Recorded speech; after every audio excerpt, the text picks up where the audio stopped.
దైవమర్మములు మార్చి 10.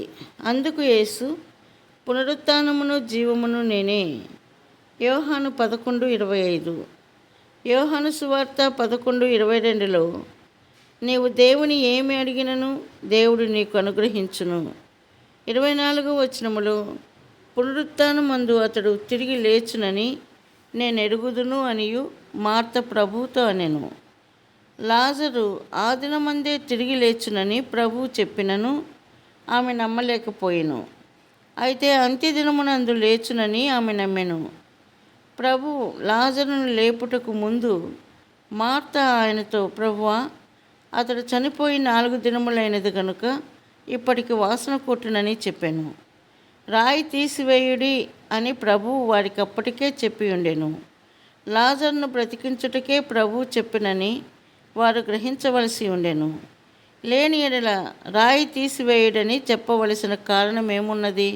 అయితే వారి విశ్వాసము తేటగా లేదు. మరియా మార్తలకు తన పునరుత్థానమును రుజువుపరచుటకు ప్రభు దుఃఖకరమైన అనుభవములను వాడవలసి వచ్చెను. అనేక పర్యాయములు మన విశ్వాసము స్వంత జ్ఞానమునకు సంబంధించినది. యోహాను 11:32లో మరియా యేసునొద్దకు వచ్చి, ప్రభువా, నీవిక్కడ ఉండిన ఎడల నా సహోదరుడు చావుకుండునెను. వారికి జీవము గల చురుకైన విశ్వాసము లేదు.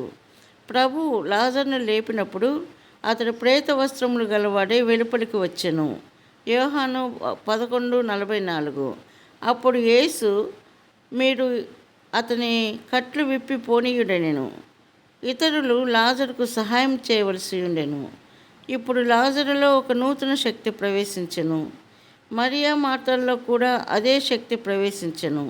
ఇప్పుడు మార్త, మరియా, లాజరులు ఒక సంతోషకరమైన కుటుంబముగా మారిరి. మనము పునరుద్ధాన శక్తిని అనుభవించిన పిమ్మటనే దేవుని ఏర్పాటును తేటగా అర్థం చేసుకొనగలము.